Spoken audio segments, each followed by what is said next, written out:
Boa noite, irmãos. Graça e paz. Abra sua Bíblia comigo em Atos capítulo 19.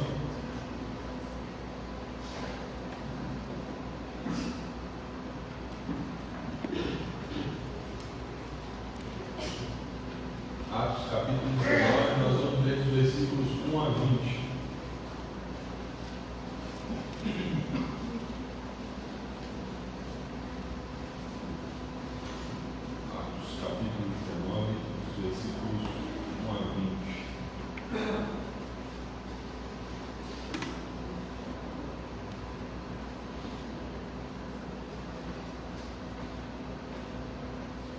Assim a palavra do Senhor.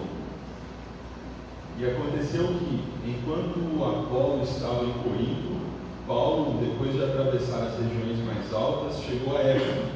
Achando ali alguns discípulos, perguntou-lhes: recebestes o Espírito Santo quando crestes? Eles lhe responderam: não, nem sequer ouvimos dizer que há um Espírito Santo. Então ele lhes perguntou: em que batismo fostes batizados então? E eles disseram: o batismo de João.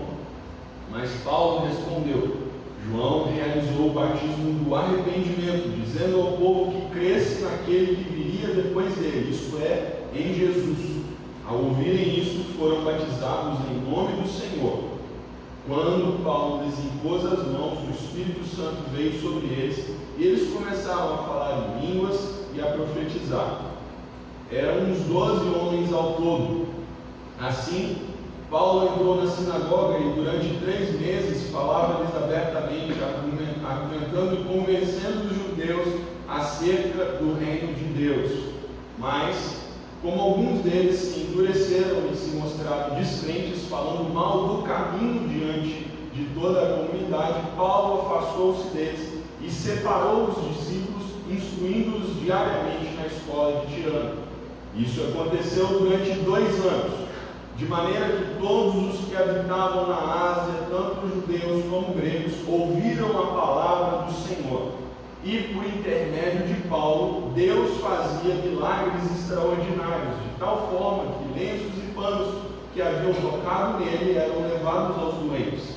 E as doenças os deixavam e os espíritos malignos saíam deles. Aconteceu também que alguns judeus exorcistas ambulantes tentaram invocar o nome de Jesus sobre os que tinham espíritos malignos, dizendo: eu os expulso por Jesus a quem Paulo prega. E os que fizeram isso eram 7 filhos do judeu chamado Seva, um dos principais sacerdotes.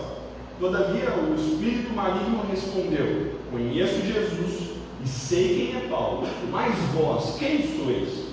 Então o homem em quem estava o espírito maligno, saltando sobre eles, os subjugou e os espantou, de modo que nus e feridos fugiram daquela casa. E esse episódio se tornou conhecido por todos os que moravam em Éfeso, tanto judeus como gregos, e todos se encheram de temor, e o nome do Senhor Jesus era engrandecido. E muitos dos que haviam crido vinham confessando e admitindo em público as suas práticas. Também muitos dos que praticavam artes mágicas agitaram seus livros e os queimaram na presença de todos. Calculando o valor deles, estimaram que chegava a 50.000 moedas de prata.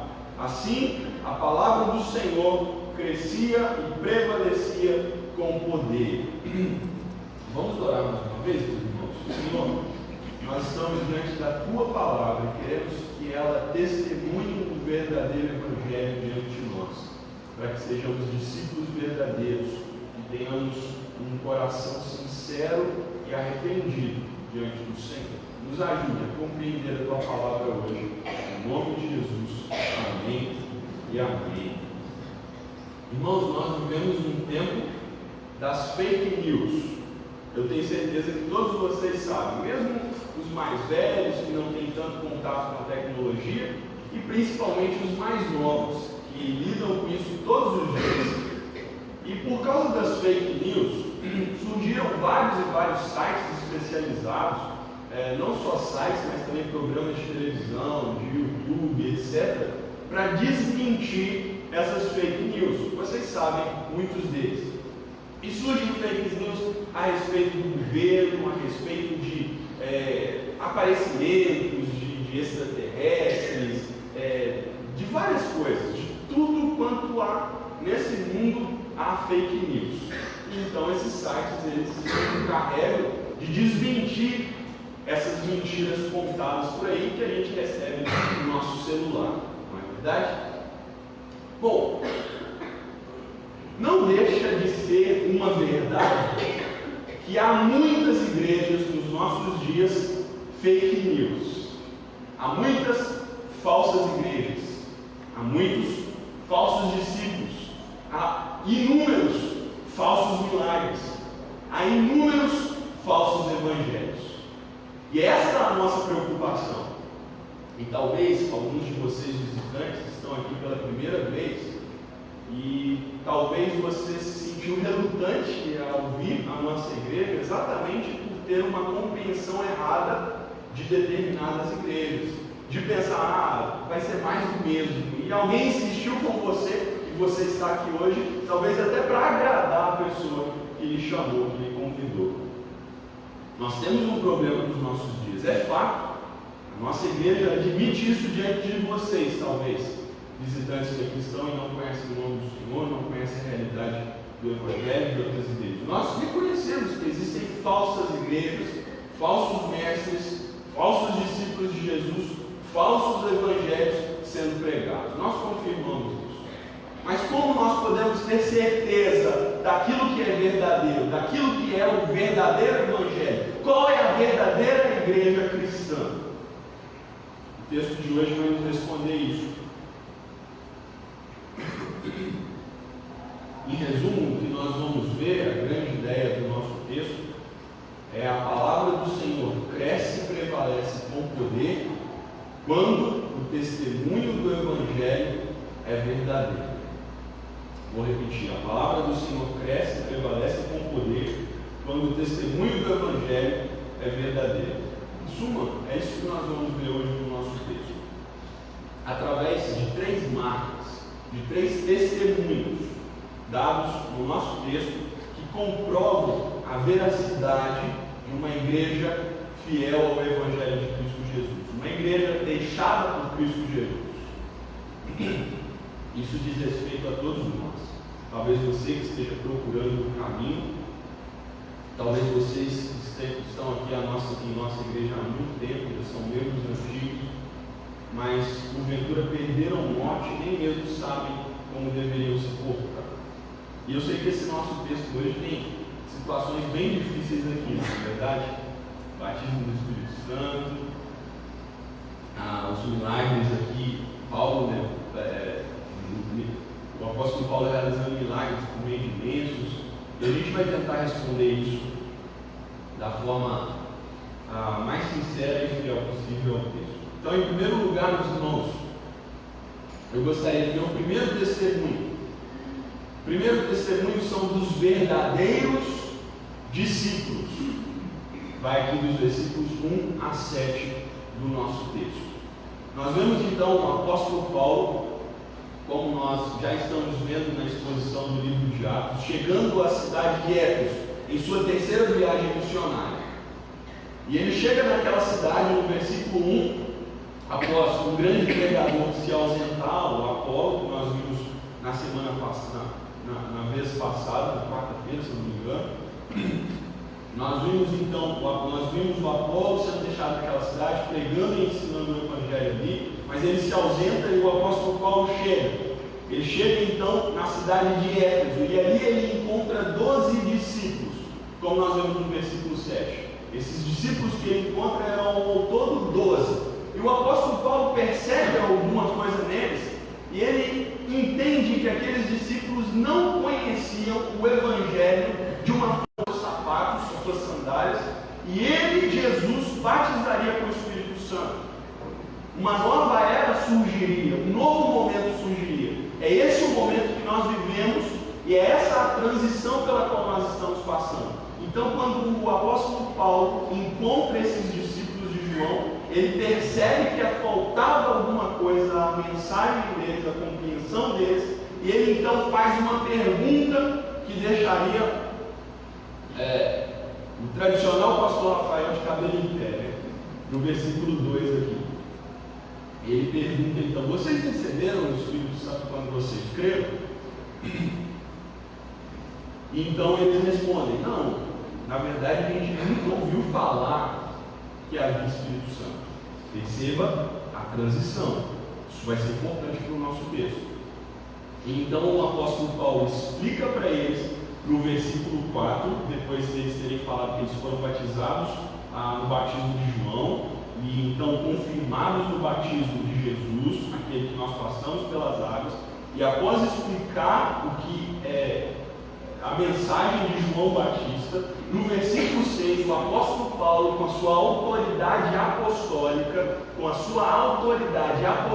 impõe a mão sobre eles, e então o Espírito Santo confirma que aqueles discípulos verdadeiramente receberam o Espírito por meio de sinais extraordinários, como a profecia e as línguas. O que nós vemos aqui no nosso texto, meus irmãos, é o último acontecimento, a última narrativa de Lucas, é a última, não vai acontecer mais no livro de Atos, do mini Pentecostes, uma nova representação do que aconteceu no capítulo 2.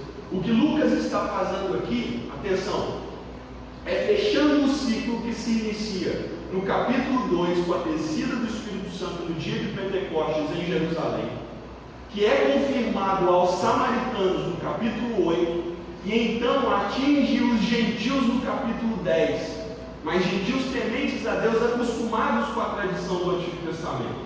E agora nós temos diante de nós, no capítulo 19, confirmando não só a descida do Espírito sobre esses novos discípulos, mas também a autoridade apostólica do apóstolo Paulo. Nós temos um novo Pentecoste sobre eles.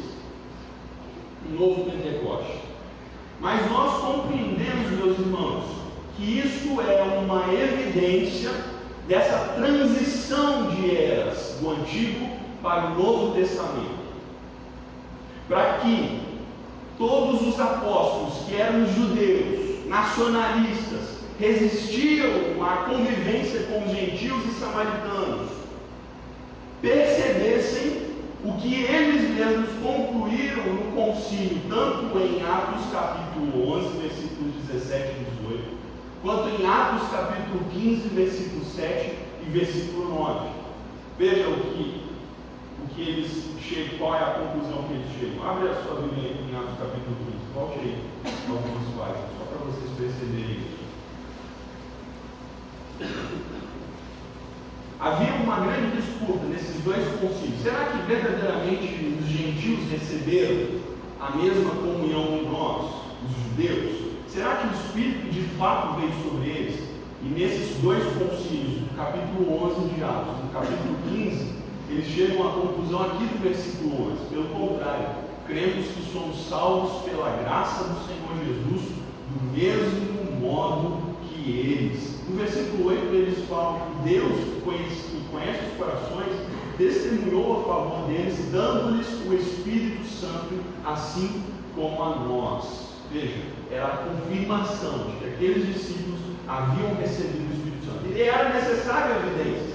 E essas evidências naquele contexto eram as línguas, que não eram de anjos, mas eram línguas conhecidas do mundo, mas que eles não eram capazes de falar por si mesmos, e as profecias, apontamentos da palavra de Deus para um determinado momento.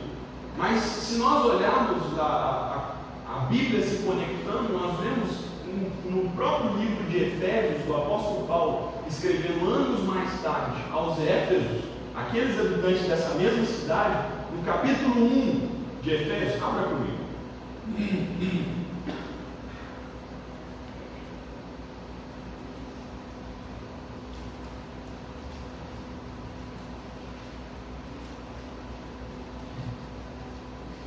No capítulo 1, versículos 13 e 14, o apóstolo Paulo diz o seguinte: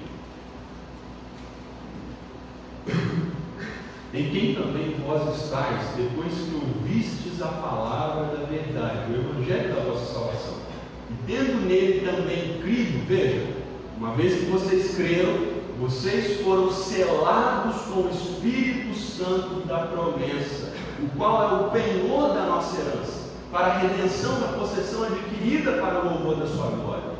O apóstolo Paulo então está dizendo agora, olha, aquela era inicial passou. Agora, quando vocês creram em Jesus Cristo, creram no Evangelho, vocês receberam o Espírito Santo da promessa. Não existe vida cristã sem o Espírito. Não existe um discípulo verdadeiro sem a ação do Espírito sobre a vida dele. Não existe um batismo posterior do Espírito. No momento em que nós cremos, nós recebemos o Espírito Santo da promessa, porque Ele é a garantia de que nós somos feitos filhos de Deus. Não podemos caminhar sem o Espírito Santo. Nós não podemos caminhar. E o apóstolo Paulo vai confirmar isso em outros momentos, como 1 Coríntios capítulo 12, versículo 13, Romanos capítulo 8, onde ele deixa claro e evidente que todos aqueles que creram em Jesus Cristo como Senhor e Salvador de sua vida, receberam o Espírito Santo de Deus. Receberam o Espírito Santo de Deus. E meus irmãos, o que eu quero lhes dizer é que nós não recebemos o dom do Espírito Santo para falarmos em línguas ou profetizarmos. Nós recebemos o dom do Espírito Santo para que nós acreditemos com inteireza e pureza de coração na única revelação definitiva de Deus, a palavra escrita, e para que a nossa única língua professe e confesse que Jesus Cristo é o Senhor. Amém. Nós não precisamos, meus irmãos, de evidenciar línguas estranhas ou profecias ou vivenciar esses tipos de milagres, porque nós já temos o Espírito, e se nós dizemos que Jesus é o Senhor, é pelo Espírito de Deus. É pelo Espírito de Deus. O que nós estamos vendo aqui nesse momento, dos versículos 1 a 7, é a confirmação de como os verdadeiros discípulos deveriam ser, o testemunho dos verdadeiros discípulos. E usando novamente uma carta escrita à igreja de Éfeso, 1 João, o apóstolo João, os estudiosos confirmam isso, que essa carta foi escrita à igreja de Éfeso e à região ali. Ele dá 3 testes para que nós nos reconheçamos enquanto verdadeiros discípulos. 3 testes. O primeiro deles é o teste ético, são aqueles que andam na luz e no amor. O segundo teste é o teste doutrinário, eles creem no verdadeiro Evangelho, no verdadeiro Cristo. E em terceiro lugar, eles experimentam, pois eles conhecem, é o teste da experiência, pois eles conhecem a presença do Espírito continuamente entre eles. E nós vemos isso aqui, o teste ético, eles eram discípulos de João, muito provavelmente eles eram regrados na sua atitude, corretos, homens do Antigo Testamento, antigos santos de Deus. Mas eles não passaram nem no teste doutrinário, nem no teste de experiência. Por quê? No doutrinário, o apóstolo Paulo perguntou a eles: vocês conhecem o Espírito Santo? Eles falaram que não. Eles não conheciam a mensagem completa do Evangelho. E o teste de experiência mostra aqui no versículo 2 também que eles nem sequer ouviram que havia o Espírito Santo. Eles não tinham experimentado. Veja, meus irmãos, por esses 3 testes, nós nos identificamos como verdadeiros discípulos de Jesus. Não pelas experiências espirituais que nós vemos por aí, mas pelo teste ético de nós andarmos no amor e na luz do Senhor.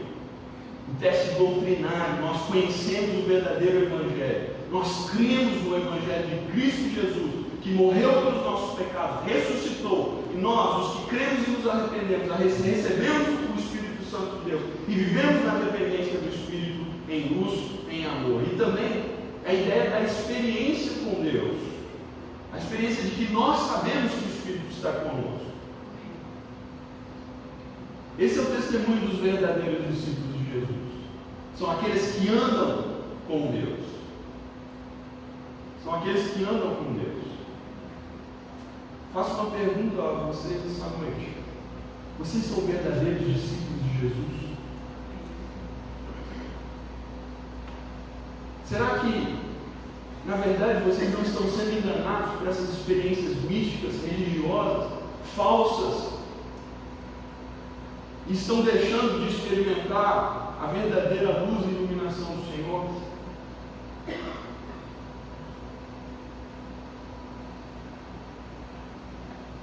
Será que a nossa igreja pode ser reconhecida como uma igreja de verdadeiros discípulos?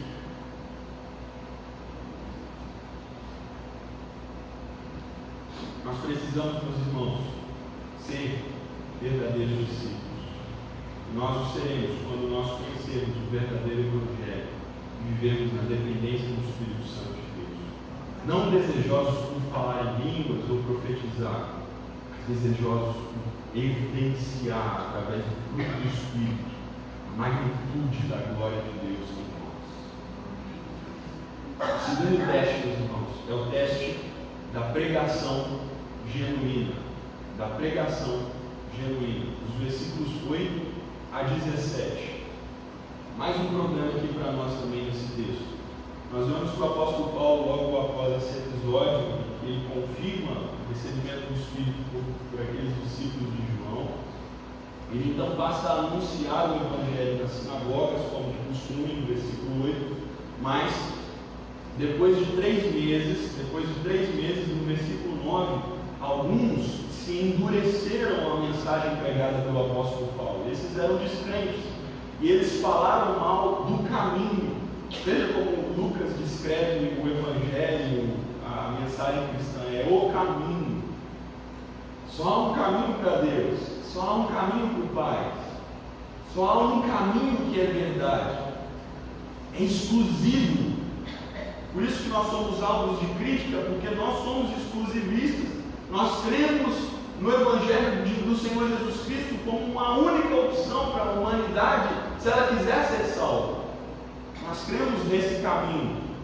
E então esse caminho foi alvo de crítica, como nas outras vezes aconteceu com o apóstolo Paulo. E o apóstolo Paulo, percebendo aquilo, se afasta com os discípulos verdadeiros, instruindo aqueles homens na escola de Tirano, um local de aprendizado, e muito provavelmente havia aulas tanto na parte da manhã quanto na parte da tarde. Então eles faziam à noite e viravam a madrugada estudando a palavra de Deus. E isso aconteceu no versículo 10 durante 2 anos. Durante 2 anos. 2 anos aprendendo a palavra, 2 anos caminhando no temor do Senhor. E assim, por causa da pregação ousada do apóstolo Paulo, no versículo 10 também, toda a Ásia, tanto judeus quanto gregos, ouviram a palavra do Senhor. Ouviram a palavra do Senhor. A palavra do Senhor não está presa, mas quando ela é pregada com fidelidade, ela é espalhada por todos os cantos. Ela caminha por si mesma. E no versículo 11, então, como um brinde, como uma confirmação do que o apóstolo Paulo estava vivendo naquele momento, por intermédio dele, veja, não por intermédio de Paulo, Paulo fazia os milagres, mas por intermédio de Paulo, Deus fazia milagres extraordinários. Então, no versículo 12, o extraordinário é que mesmo lenços e panos que tocavam no apóstolo Paulo eram levados aos doentes, e esses doentes eram curados. Esses doentes eram também libertos de espíritos malignos. Veja o que está acontecendo aqui.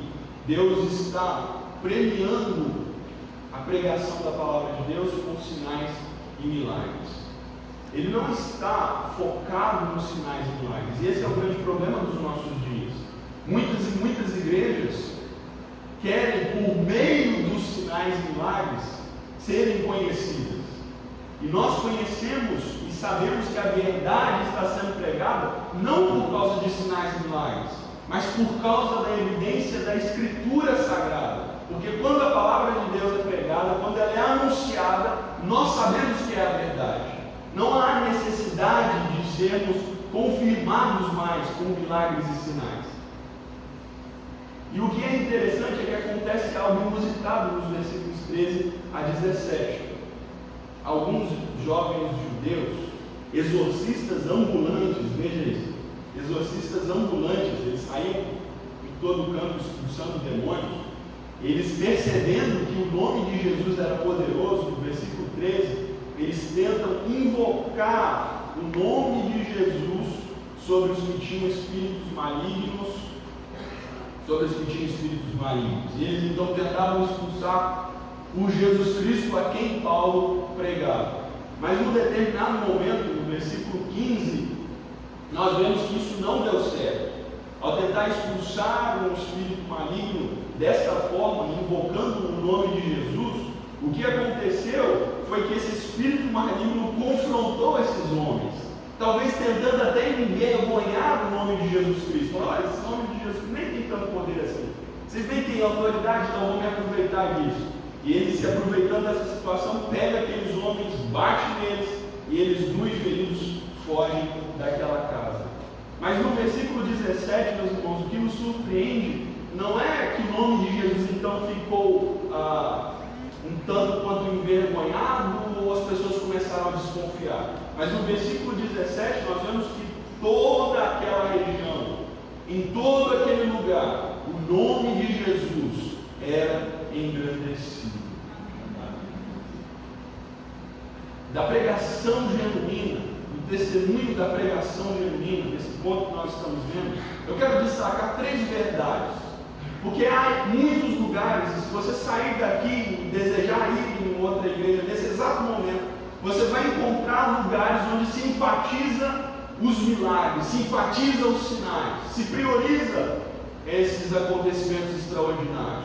Mas há 3 verdades que nós podemos retirar desse nosso texto, desse bloco, que dizem respeito não aos sinais, mas à pregação da palavra de Deus. Em primeiro lugar, nós vemos que o testemunho da palavra de Deus provoca reações adversas. Meus irmãos, não é porque pessoas estão sendo endurecidas, se mostrando descrentes, como nós vemos no capítulo, no versículo 9, é que a palavra de Deus é fraca ou não é poderosa para trazer salvação. Pelo contrário, Deus, quando lança a sua palavra, a palavra traz seus efeitos a que Ele deseja. A uns a salvação, a outros o endurecimento.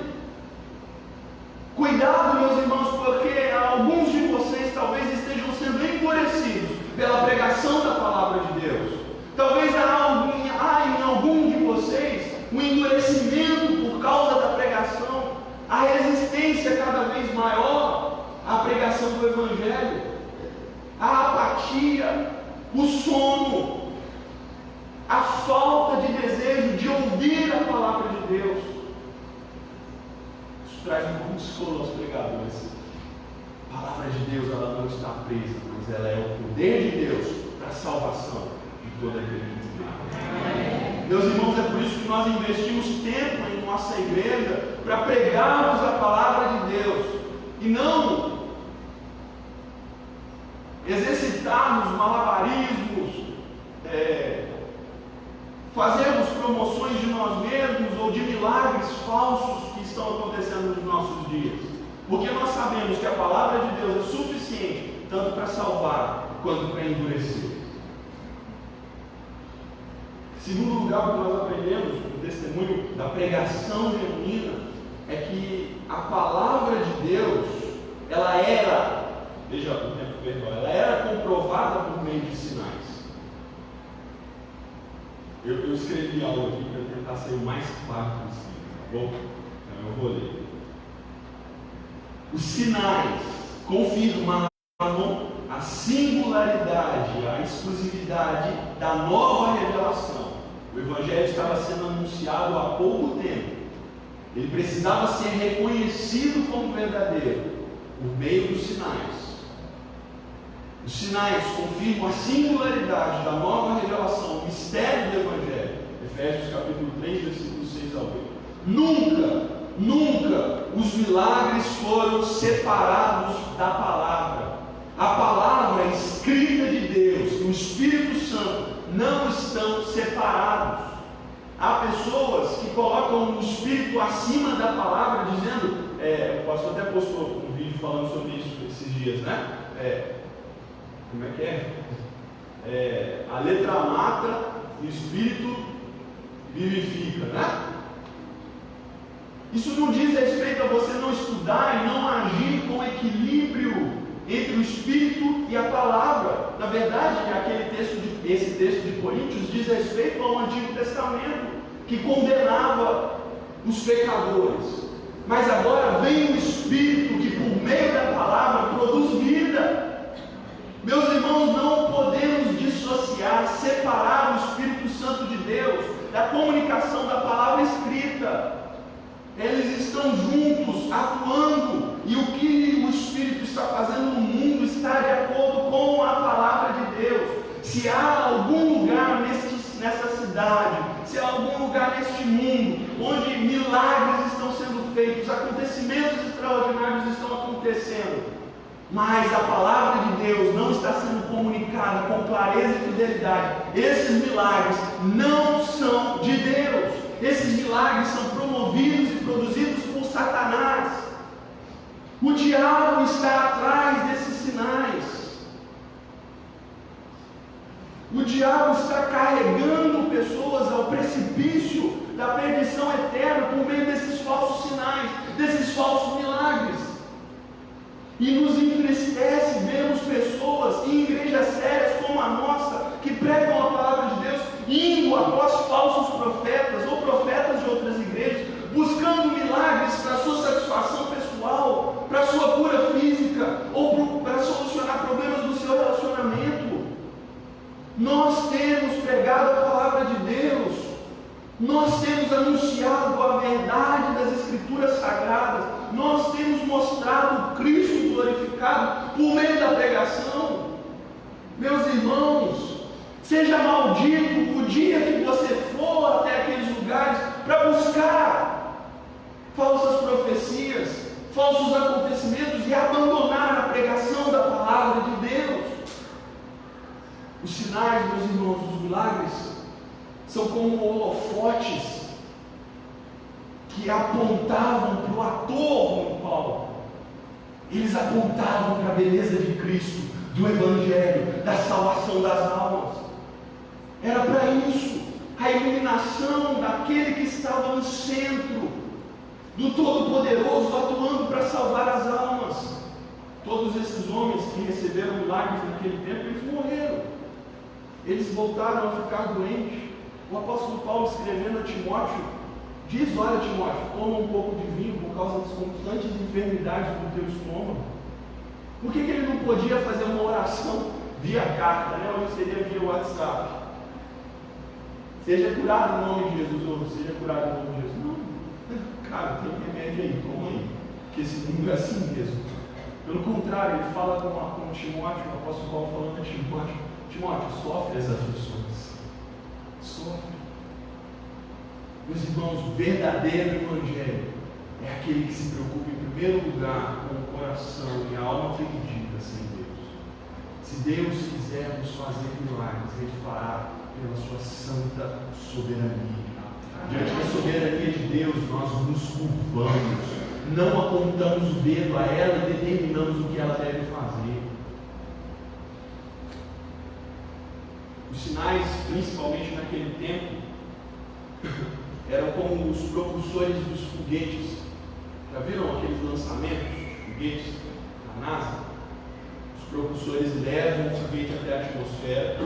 Depois que eles não são mais necessários, a nave consegue vagar pelo espaço com facilidade, sem os propulsores. Hoje nós temos a palavra escrita. Meus irmãos, ela tem produzido efeito de vida naqueles que creem. Ela tem produzido seus próprios efeitos. Isso tira um peso de sobre as nossas costas, porque muitos que têm procurado os milagres têm se frustrado, se entristecido porque não têm encontrado. Pessoas sinceras têm se perdido por causa dos enganos de Satanás.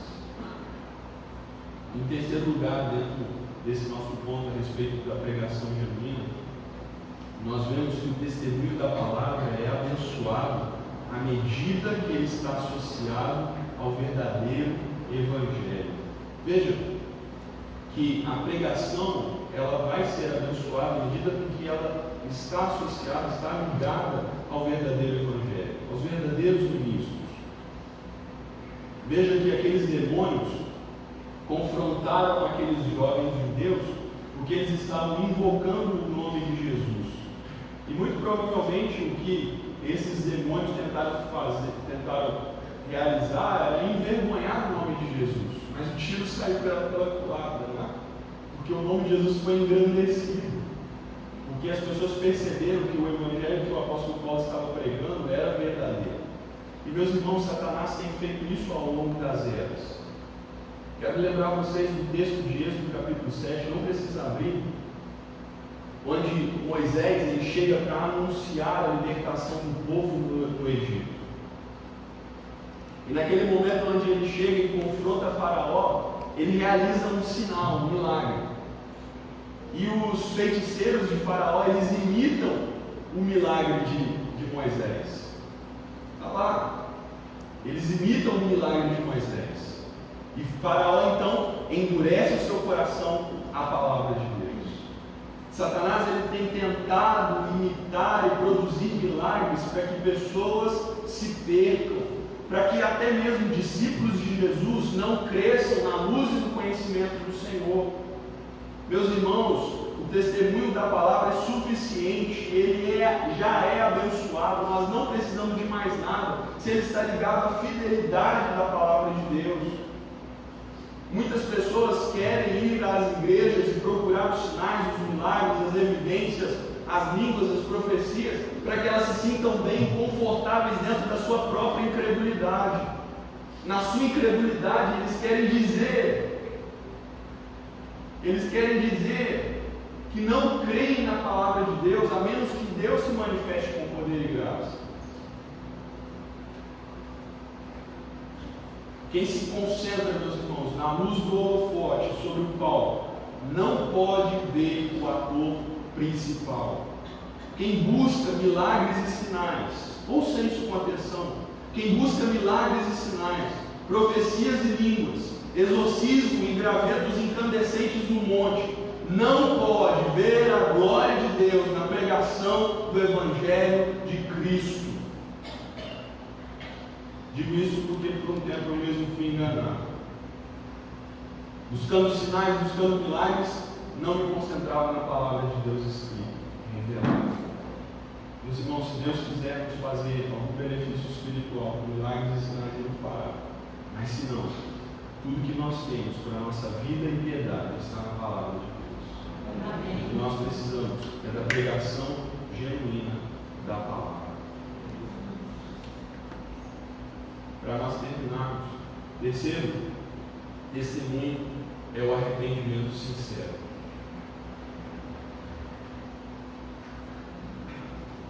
Terceiro testemunho é o arrependimento sincero. Nós vimos então que para a igreja ser eficaz, ser reconhecidamente verdadeira, ela precisa de discípulos verdadeiros, precisa da pregação genuína, mas também precisa haver arrependimento sincero. Na verdade, nós até poderíamos usar essa mensagem para falar dos grandes avivamentos que aconteceram. Mas o que é interessante, estudando a história dos grandes e verdadeiros avivamentos, é que eles não aconteceram sem arrependimento sincero, sem arrependimento genuíno. Nós temos muita busca por poder, muita autossatisfação em milagres, mas pouco arrependimento de pecados. Pouco se ouve nas nossas igrejas a respeito da necessidade do arrependimento. E é isso que aconteceu àqueles homens da cidade de Éfeso. Veja, os versículos 18 a 19. Muitos deles que haviam crido no versículo 18, confessavam e admitiam em público as suas práticas. Eles estavam abandonando as práticas imorais, místicas, da falsa religião, os falsos deuses daquela cidade perversa e incrédula. E eles o faziam em público, eles escancaravam a sua vida para que todos vissem que eles haviam abandonado os maus caminhos que eles até então estavam percorrendo. Muitos nós vemos nos nossos dias indo para as igrejas evangélicas, mas eles continuam nas mesmas práticas imorais, idólatras, as mesmas práticas vãs, associadas ao mundanismo, à carne e a Satanás. Meus irmãos, muita atenção, porque os verdadeiros crentes são aqueles que creem e eles confessam e admitem publicamente os seus pecados. Não tem vergonha de não se associarem mais às práticas pagãs, às práticas do mundo. O versículo 19 deixa claro como eles fizeram isso. Porque muitos dos que praticavam artes mágicas, ajuntaram os seus livros e os queimaram na presença de todos. A gente tem até aquela concepção, né? Você talvez tenha lá alguma coisa associada ao seu passado, alguma coisa que te traga mal, que te traga os desejos da carne florescer. Aí você, não, eu vou dar para a pessoa, eu vou vender. Que não é bom para você, não é bom para o outro. Veja, eles juntando todos aqueles livros, chegaram a 50 mil moedas de prata. 50 mil moedas de prata eram aproximadamente 50 mil dias de trabalho. 50 mil dias de trabalho jogados no fogo, porque eles verdadeiramente se arrependeram dos seus pecados. O arrependimento e fé estão ligados no processo do testemunho da igreja. A igreja de Cristo, ela é glorificada, ela é reconhecida quando pessoas abandonam os seus pecados, abandonam as suas práticas imorais, abandonam a prostituição, abandonam a fornicação e colocam isso diante do Senhor, publicamente, para que todos saibam que agora eles pertencem a Jesus Cristo. Amém. Essa é, meus irmãos, a mensagem de Jesus. Jesus chegou a esta terra não dizendo paz e amor, fiquem bem que eu agora estou com vocês. Mas Jesus chegou a esta terra dizendo: completou-se o tempo, o reino de Deus está próximo, arrependei-vos e crede no Evangelho. O arrependimento, meus irmãos, se despede do mundo ao virar as costas para Ele, enquanto a fé abraça e se agarra a Jesus Cristo, quando este nos recebe em sua casa. Arrependimento e fé são lados da mesma moeda. Atenção, não existe fé, confiança em Jesus, sem se arrepender, sem abandonar as práticas do passado. São lados da mesma moeda. É o ato sobrenatural do novo nascimento. Se você não nascer de novo, não poderá ver o reino de Deus.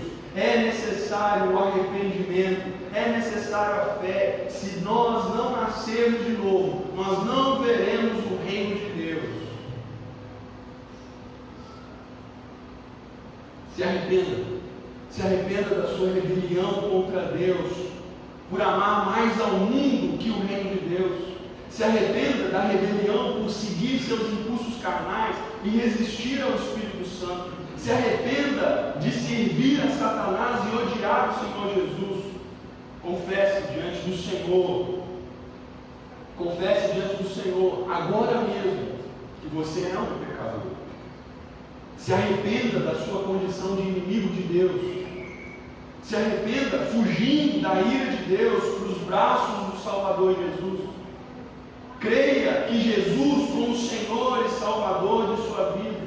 Creia que Jesus ressuscitou dos mortos e que um dia virá julgar todas as obras e pensamentos dos homens, e nenhum pecado ficará impune sem que tenha sido coberto pelo precioso sangue de Jesus Cristo na cruz do Calvário. Essa é uma mensagem urgente para os nossos dias. Nós precisamos refinar, aprimorar o testemunho da igreja. Nós precisamos recuperar aquilo que Deus nos entregou. Testemunho do Senhor Jesus Cristo. E nós faremos isso quando nós formos discípulos verdadeiros. Quando nós nos apegarmos novamente à pregação da palavra genuína. Quando nós vemos em nossas igrejas arrependimentos sinceros e verdadeiros.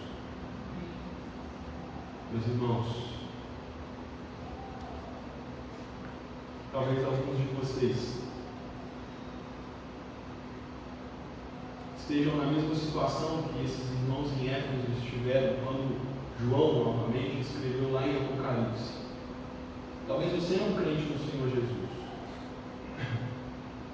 mas João lá em Apocalipse, no capítulo 2, ele escreve à igreja de Éfeso dizendo uma acusação que Cristo tinha contra aquela igreja, que aquela igreja havia abandonado o primeiro amor. Quando nós comparamos, nós vemos o primeiro amor dessa igreja nesse primeiro momento, e essa acusação, nós ficamos a pensar o que poderia ter acontecido.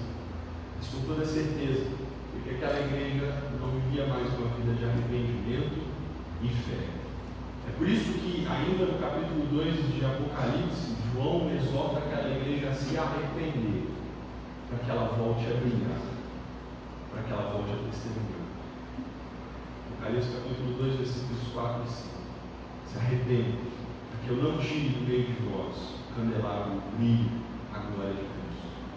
Meus irmãos, como igreja, nós precisamos também nos arrepender, porque nós temos apagado, deixado opaco o brilho da glória de Cristo Jesus, porque nós estamos interessados em outras coisas, menos em sermos verdadeiros testemunhas do Senhor.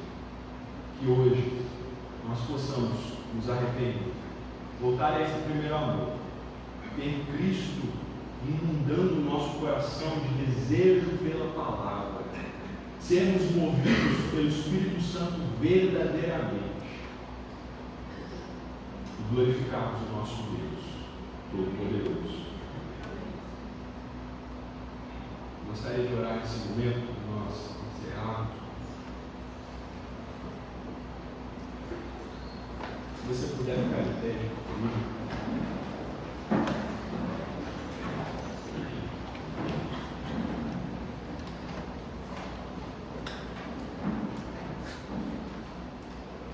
E orar comigo também, clamando a Deus por misericórdia sobre a sua vida, sobre a vida da nossa igreja, para que nós sejamos verdadeiros discípulos que testemunhem a palavra de Deus com fidelidade. Senhor, nós aqui estamos, nós ouvimos a tua palavra, ó Deus, e creio que muitos, se não todos, compreenderam a verdade do Evangelho. Nos ensina, ó Deus, a fugir dos enganos e dos tropeços de Satanás, para que nós nos concentremos na glória de Cristo Jesus, revelada por meio da tua palavra. Ó Deus, que o nosso coração verdadeiramente tenha o amor por ti, tenha o desejo por estar perto do Senhor. Nos ajude, ó Deus, a olharmos para as práticas más e vãs que nós temos e abandoná-las. Ajude alguns aqui a encontrar o caminho. Ajude alguns aqui a se encontrar com o Senhor. E que nesse encontro, ó Deus, eles confessem a Ti como único Deus e Salvador. Possam se arrepender dos seus pecados. Possam viver uma vida para a Tua glória. Ajude-nos como igreja, ó Deus, para que sejamos um luzeiro, uma luz, um brilho forte nesta cidade, que glorifica e honra o Senhor, acima de todas as coisas. Que nós juntos possamos testemunhar a palavra viva e eficaz, suficiente para a nossa salvação. Te oramos gratos, ó Deus, porque o Senhor é Deus bendito, vivo e eterno, hoje e para sempre. E nós clamamos o amor de Deus Pai, a graça consoladora do Senhor Jesus e a presença mortificadora do seu Santo Espírito esteja sobre todo o povo de Deus, espalhado por toda a terra, hoje e sempre. Amém e amém. Deus nos abençoe, meus irmãos.